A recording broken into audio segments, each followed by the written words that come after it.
Good afternoon. I'm Tara Alfonso, one of the attorneys in the City of Wausau City Attorney's Office, and I'm here to put on a presentation on the State of Wisconsin Open Meetings Law. So the first place to begin in talking about open meeting law is to go directly to the declaration of policy that's contained in the state statute. This is one of the strongest policy statements that we have. The important thing to note in looking at the policy is the understanding that the legislature has expressed that the public is entitled to the fullest and most complete information regarding the affairs of government as is compatible with the conduct of governmental business. The state lawmakers have required that our laws regarding open meetings, and this would also include open records, but that these laws are to be liberally construed to promote the policy of open government. And so when courts get cases in front of them, they have said that they'll interpret close questions in favor of open government. So what's required by the open meeting law? First of all, our open meeting laws are located in the Wisconsin statutes at section 19.81 through 19.98. And what's generally required as an overview is that all meetings of all government bodies must be preceded by a public notice. They must be open to the public, or held in open session is a phrase you'll hear or have heard a million times before. And they must be held in a place that is reasonably accessible to all people. The one exception is all these meetings must be open in such a manner except when state statutes specifically authorize a meeting to be able to be closed or held in what's known as a closed session. In dissecting those various requirements from the preceding slide, the first thing to look at is what constitutes a governmental body. That includes not only the Common Council or our standing committees like Finance Committee or Public Health and Safety Committee. It also includes other committees, the ones we call non-standing committees, like the Airport Committee, the Bicycle and Pedestrian Advisory Committee, our annual Board of Review proceedings. It even includes citizen advisory groups appointed by the mayors, such as the End-to-End Committee. What's not included or what is not considered a governmental body, that would be something that's considered groups of government employees that might get together to meet, such as general employee staff meetings or staff discussions about projects. What's also not included are bodies that are formed or meeting for collective bargaining purposes or union negotiations, meetings between government employees and representatives of a government contractor, and then neighborhood groups that are not formed by the governmental unit. So our local neighborhood groups, to the extent that they meet amongst themselves, they're not subject to the open meeting law. Then we have to look at what constitutes a meeting. And under the statute, a meeting is a convening of members of a governmental body for the purpose of exercising its responsibilities, authorities, or powers or duties. So when you look at the picture in the slide, something that looks like this, it's easy to figure out, yep, that sure looks like a meeting. Lots of people, TV cameras, those things are clear to see that that's a public meeting. What's a meeting seems like a simple concept, but it does get to be more nuanced. The court implements something called the Showers test, which is from a case called State XREL Newspapers, Inc. versus Showers.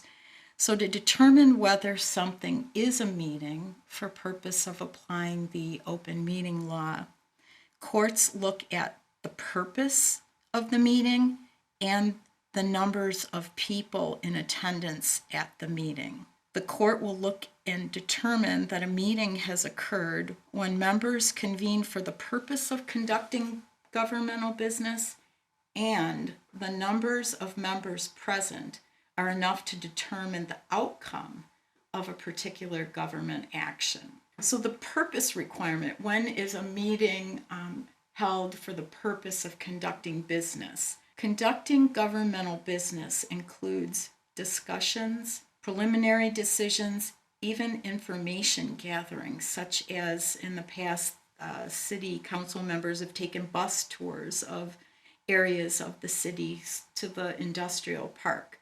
Just those informational gathering things can fall under that purpose prong of the Showers test. Any kind of formal or informal action can constitute governmental business. And when members are gathered together, they don't even have to interact in order to be determined by a court to have met the purpose requirement. The determination of whether a meeting meets the purpose requirement would exclude social or chance gatherings, like say you all are at a Christmas party. That's where there's a social or chance gathering and there's no discussion on topics which the body has jurisdiction. That would not be considered a meeting.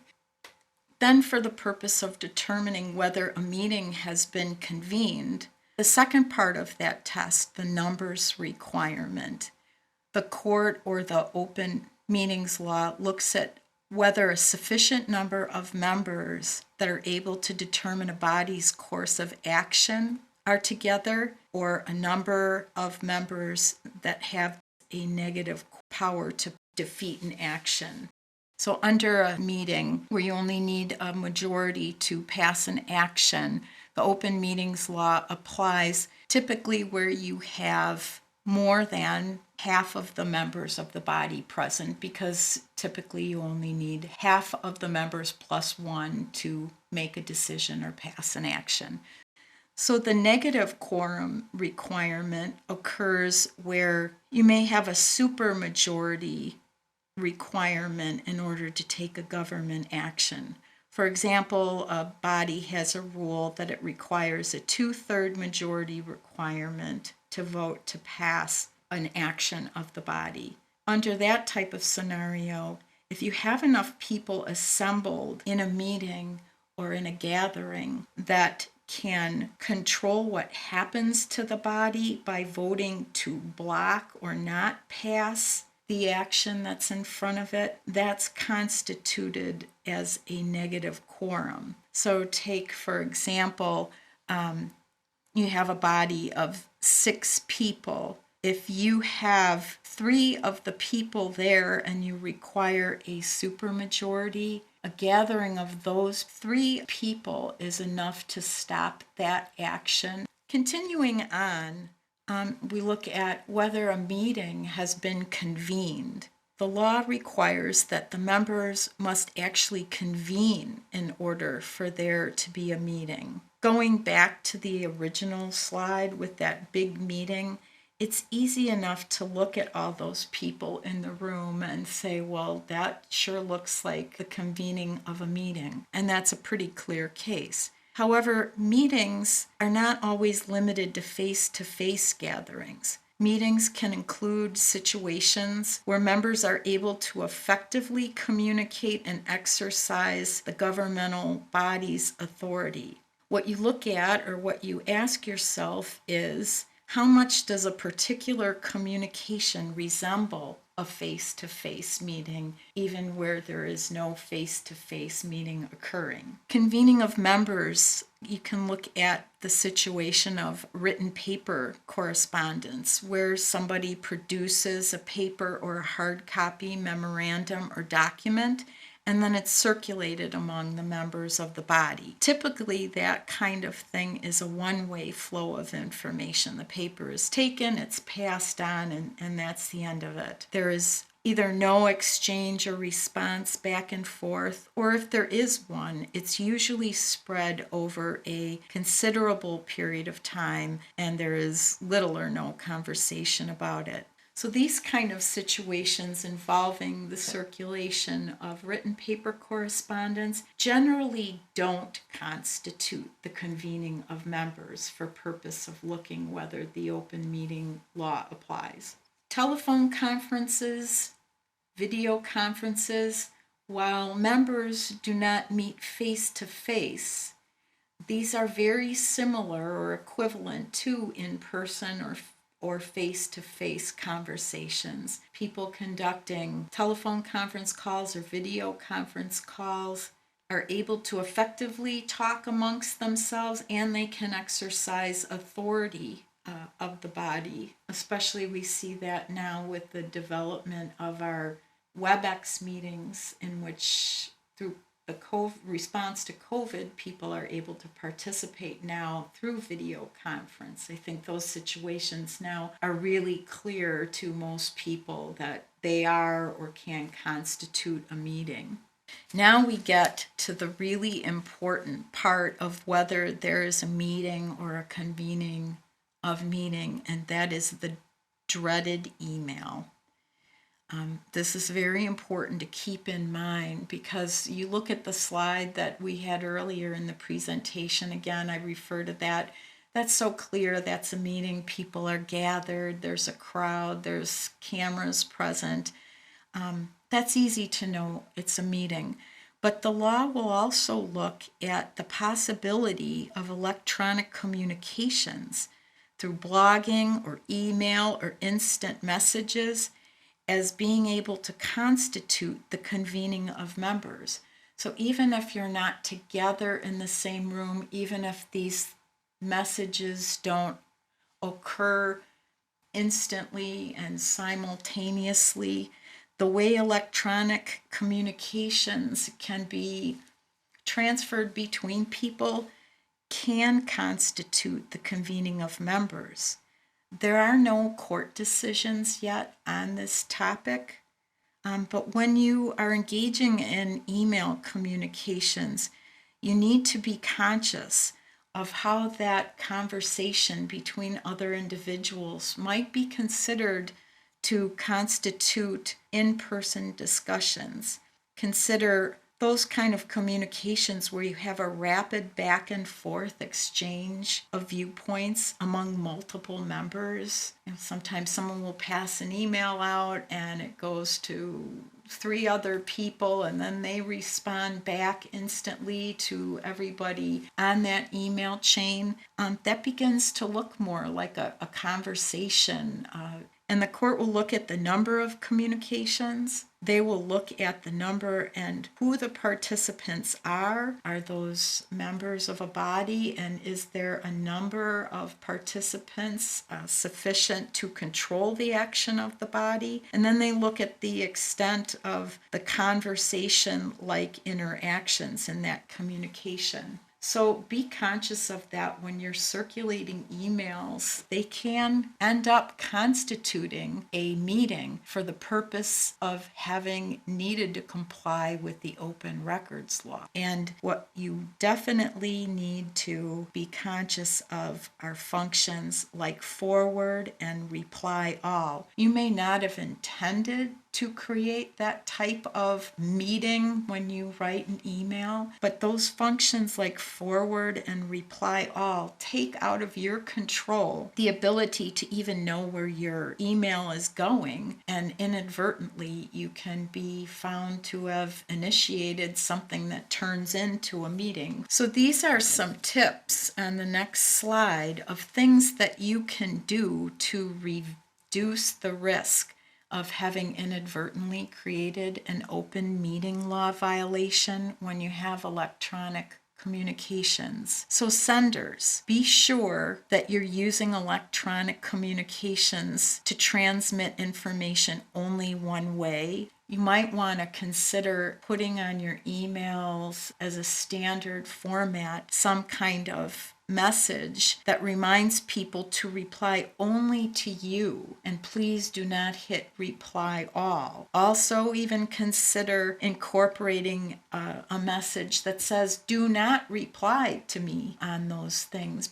The other thing that's important to consider about meetings are the concept of the walking quorum. What is the walking quorum? The walking quorum is not a big meeting where everybody's present. It arises out of a situation where you have a series of gatherings or conversations or phone calls or emails among separate groups of members of a governing body, each of which is less than a quorum, where you're potentially discussing ways or whether you have votes sufficient to conduct or pass a particular business item. This ends up being looked at by the courts as a tacit or explicit agreement to act uniformly, and that occurs outside of the view or the listening public.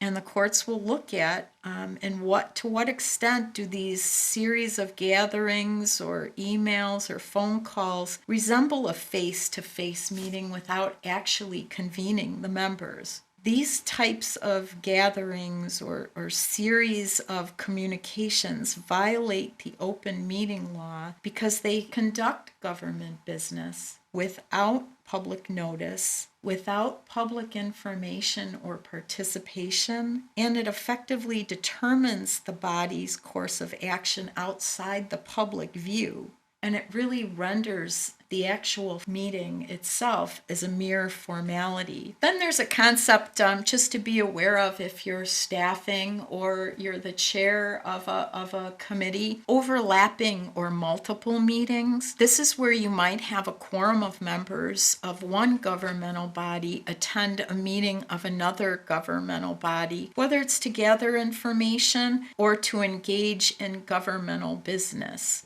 This will happen where you see a meeting occurring between members of the Economic Development Committee and the Finance Committee. And that would be an overlap. Sometimes you even have, though, where you don't have an official meeting of an overlap, but you might have members of another committee who are interested in what is going on at, say, a public health and safety meeting. And so members of the council will show up who aren't ordinarily attending public health and safety meetings. And if enough members of the Finance Committee show up at a public health and safety meeting, then that committee might also have to be noticed as attending that meeting. The Attorney General does advise, though, that one notice can be used, one agenda notice, to publish the notice of both meetings, and gives the names of the body, the two bodies or multiple bodies involved, and the notice is properly published and posted.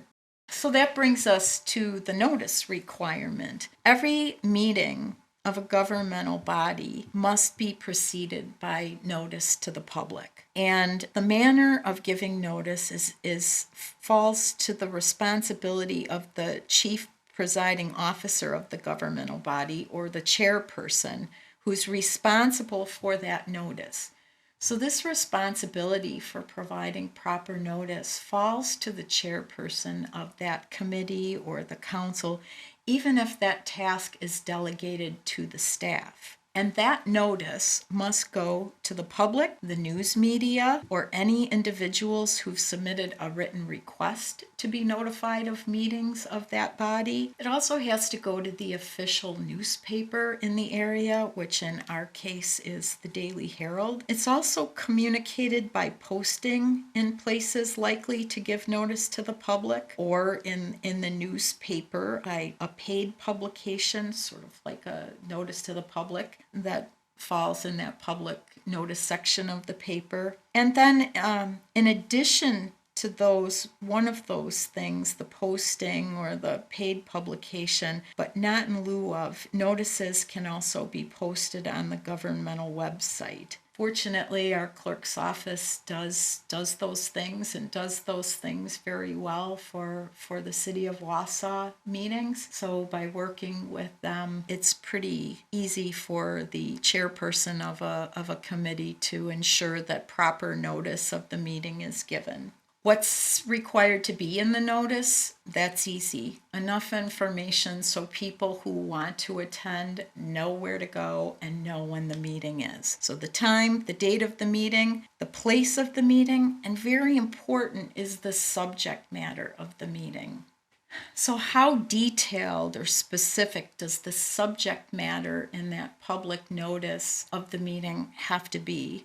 And I think if you just use a reasonable person approach, that will do you well for putting notices together. The court has stated that the description has to be reasonable under all the relevant circumstances of the particular case. So that's not that specific and helpful, but the important part is to look that it's reasonable. And what you need to do is know, does an average person who sees that notice and sees those agenda items, do they know what's going to be discussed at that meeting? So if they want to come to it, they can. So the relevant circumstances concerning giving adequate notice is what would be the burden of providing more detail in that notice. Also, very important is look at the degree or possible intensity of public interest in the subject, and then look at whether the subject is routine or novel. So for example, if there's a discussion that's going to occur in a meeting about something, as we've recently had a mask ordinance proposal, one knows that would be of great public interest. So you want to be clear that people understand not just a mask requirement, but perhaps whether it's just a mask requirement for within public buildings or whether it's a mask requirement citywide for all buildings. So you'd want to give that little bit of detail to let the public know rather than just explain there's going to be a discussion on masks. The other thing is the court will look at the information that was available to the person who put the meeting notice together at the time the notice is provided as to whether the statement that was put on the notice or the agenda was reasonable for the officer to know. So again, keep in mind the rule of thumb. When drafting an agenda or a notice, ask, would a person interested in this specific subject be able to be aware upon reading the notice that this subject might be discussed at the meeting? Examples of things that would not fall under the rule of thumb. Occasionally, an agenda item might come out and it'll say, discussion and possible action on authorizing the BLC Inc. proposal. Something like that. Reasonable people wouldn't know what that is. They wouldn't know what the proposal's for. They don't know if it involves the expenditure of money. Is it a proposal to the city? Is it a proposal by the city to someone else? So those are some examples. The best thing to do is to try and put yourself in the place of the reader and would the citizen, would the reader know if they're interested in that and want to come to the meeting. Once you've given the reasonable notice, participants at the meeting can discuss any aspect of that noticed subject matter and issues that are reasonably related to that subject matter. Topics, however, that are unrelated to the notice cannot be discussed at the meeting, and that seems to be something that people really do have a very good understanding and grasp of. So, for example, you've noticed a meeting to discuss dog licenses and requiring individuals to get dog licenses for the city.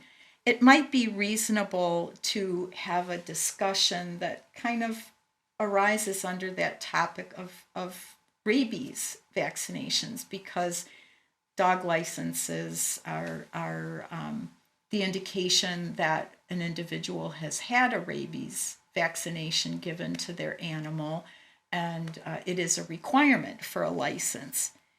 What wouldn't be necessarily acceptable under that agenda item, though, then would be a discussion as to how many pets or dogs or cats a person then would be allowed to have in the city. That would be a little off the topic, and somebody who was interested in or maybe at risk of having too many animals wouldn't know that they want to be alerted to that topic matter being discussed. Generic items.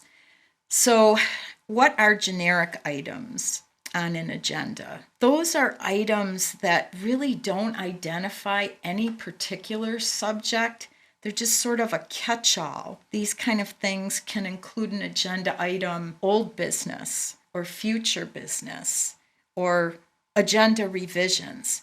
These kind of descriptions are really insufficient under the open meeting laws, especially when looked at under that rule of thumb. What future business is going to be discussed, and how would a person who's in the public, a citizen, even know whether they were interested in coming to the meeting to hear that topic? These type of generic agenda items are really frowned upon. The Attorney General has advised these kind of designations like mayor comments or alderperson comments are at best the outer edge of lawful practice and may well cross the line to become unlawful. So closed session items. Not every meeting has to be open to the public. The state statutes do enumerate a number of items that may be discussed out of the public arena and may be discussed by a body in what's known as a closed session. The Wisconsin statutes require, though, if there's going to be a closed session at the time of a meeting, that public notice be given on the agenda of that closed session and must include the subject matter of the closed session and must reference the statutory exemption that authorizes that closed session. The notice must contain enough information for the public to discern whether or not the subject matter is authorized to be closed under the exemption that's cited. As far as the timing of sending out notices or notifying the public as to the occurrence of a meeting on the calendar, notice must be given at least 24 hours before the meeting. And if you have good cause that 24-hour notice is impossible, you can give the notice as soon as possible, but no event may notice be given less than 2 hours before the meeting. Also concerning the place of the meeting, the open meetings law requires that the meeting be held in places reasonably accessible to the public, and it has to be open to all citizens at all times.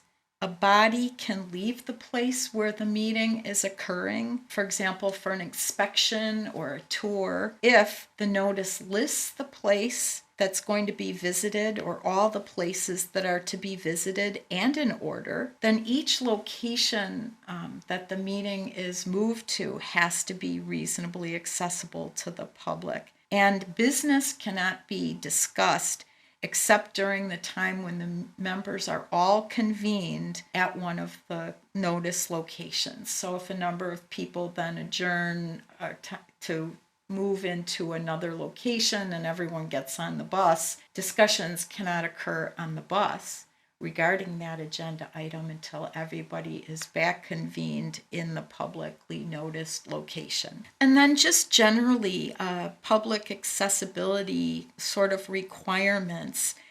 People have to be able to hear, so you have to take reasonable steps to allow people to hear what's going on. There must be locations set up for the meetings near the public being served. There must be reasonable access provided for those with disabilities. The room has to be unlocked. And if doors have to be closed to keep out noise, signs have to be posted to make clear that the public can enter. So, and other tips, you must make sure the room is reasonably large enough to accommodate the people you anticipate attending. And you have to be able to allow people to record or film the meeting if they want to. So, closed sessions. Every meeting where a body goes into closed session, though, must initially be convened in open session. There must be a motion made to go into closed session, and that motion must be made and carried in the open session. The vote of each member about going into closed session must be recorded. And before that vote, the presiding officer or the chair must announce the statutory exemption that authorizes the closed session and the nature of the business that's going to be conducted in that closed session. Closed sessions have to be limited in the scope of what's discussed. It has to be limited to the specific business for which the closed session was authorized and the specific matters announced that would be the subject of the closed session. Who gets to attend a closed session of a governmental body and who can be excluded? The governmental body has wide discretion to determine whose presence is necessary. So all members of the governmental body can attend. Necessary staff members like the city attorney, the city clerk can attend. Any other person whose presence is deemed necessary. Perhaps there's a situation being discussed that requires the chief of police or the fire chief. You may not exclude a member of the governmental body, and a member of the governmental body has the right to attend a closed meeting of a subunit of that governmental body unless the rules of the body provide otherwise. Then what I have listed on the PowerPoint are the various exemptions from the open meeting requirement. So all meetings must be held in open session unless they are exempted or authorized by the Wisconsin statute set forth at section 19.85, subsection 1, subsection A through H. So it's not imperative to go through each and every one of these, but to highlight some of the important ones that come up is from time to time our governmental bodies, our committees or council may be involved in a judicial or a quasi type of judicial hearing. When that body wants to deliberate concerning a decision in that case, that deliberation can be held in the closed session.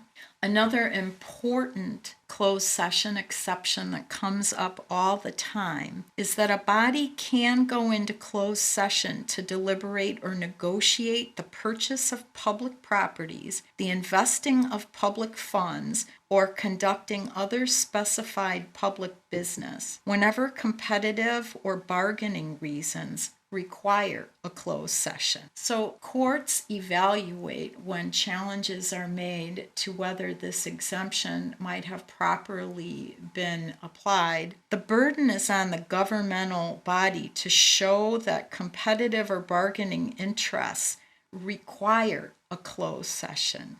And the competitive or bargaining interest has to belong to the government, to the city of Wausau. It is not enough that somebody making a presentation or a company presenting a proposal to the city want to keep it private and wants to keep it in a closed session. There has to be an articulable interest of the city's privacy interest in keeping that quiet or keeping that in a closed session. There must be some kind of reflection on how the discussion will implicate the city's interests or determination by the committee that the subject matter does fall within that exemption. Another important exemption that comes up all the time is conferring with legal counsel respecting litigation. You may go into closed session where you're conferring with legal counsel for the governmental body who is going to render oral or written advice concerning a strategy to be adopted with respect to litigation in which the city is or is likely to become involved. So just having an attorney in a closed session meeting is not sufficient to authorize a closure of that meeting. The counsel present, counsel is an attorney present, must be rendering advice on a legal strategy. There are no clear standards for when determining a body is likely to become involved in litigation, but the city or the governmental body in closed session should be able to point to an articulable likelihood that litigation is likely to occur. Any other kind of discussion where an attorney might be giving advice should be held in open session. Another exemption that comes up from time to time is when the body is considering financial, medical, or social histories or disciplinary data of specific persons. And that will come up a lot more often in the context of the HR committee than some of our other committees. Regarding voting in a closed session, under a prior version of open meeting law, the Wisconsin Supreme Court held a body could vote in closed session if the vote was integral to the authorized subject being discussed in that closed session. However, subsequent to that decision, the Court of Appeals indicated that under our current version of the open meeting law, that a body should vote in open session unless a closed vote is expressly authorized. So this leads us to the somewhat unhelpful situation is that we have a Supreme Court case telling us that a governmental body may vote in closed session, with a lower court telling us that we should vote in open session unless the closed vote is expressly authorized. So unfortunately, that means that the Supreme Court decision where you may vote in a closed session remains the rule in our state, but it's unclear whether the Supreme Court would adopt the similar interpretation that the Court of Appeals later discussed under the new open meeting law.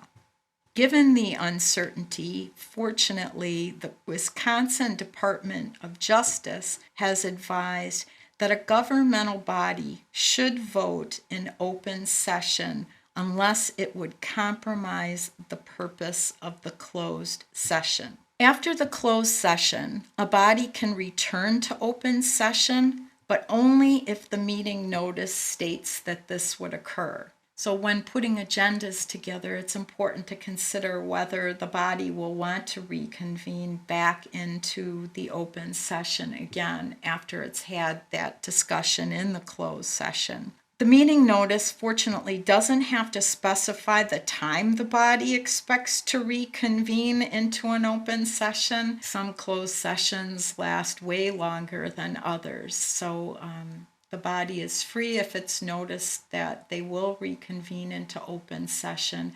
It is free to do so once that notice was on the agenda, even if a considerable time has lapsed for that closed session discussion.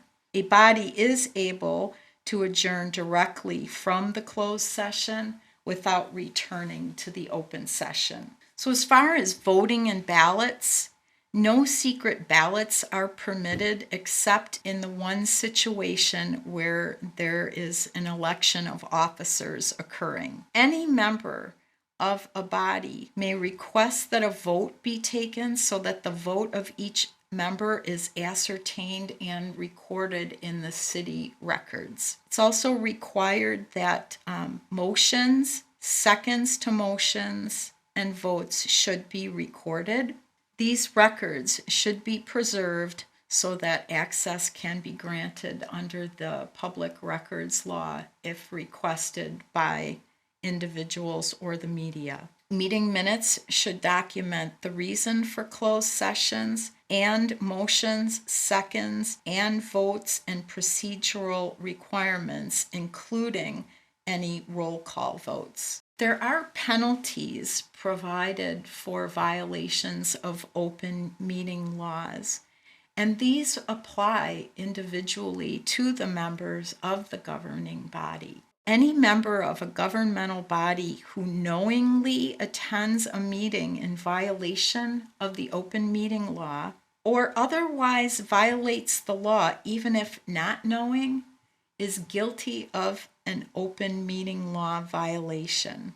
Enforcement of the requirements of the open meeting law can be done through the Attorney General or a local district attorney or a private individual. A court has the ability to void the decision, the entire decision that's made at an illegal meeting that was not conducted properly under the open meeting law, if the public interest in the enforcement of the law outweighs the public's interest in sustaining the decision. And as far as penalties, besides the potential voiding of the governmental action, is that any member of the body who knowingly attended a meeting in violation of the open meeting law is subject to a forfeiture or a fine between $25 and $300 for each violation, and that's not including court costs. Forfeitures are not reimbursable by the city to the member of the body. There are some defenses to a possible violation of the open meeting law, and that's if the member voted in favor of a motion to prevent the violation or made the motion to prevent the violation. The member's votes on all the relevant motions prior to the violation were inconsistent with the cause of the violation, or that the member did not act in his or her official capacity. It's also important to know that members who act openly and in good faith, who seek and rely on the advice of the body's legal counsel, also may not be found liable. I hope this presentation was helpful to you to understand the Wisconsin Open Meetings Law. If you have any questions after today's presentation, please feel free to call me in the office or ask Ann Jacobson, our city attorney, or Nate Miller, our other assistant city attorney, and we would be able to help you answer your questions.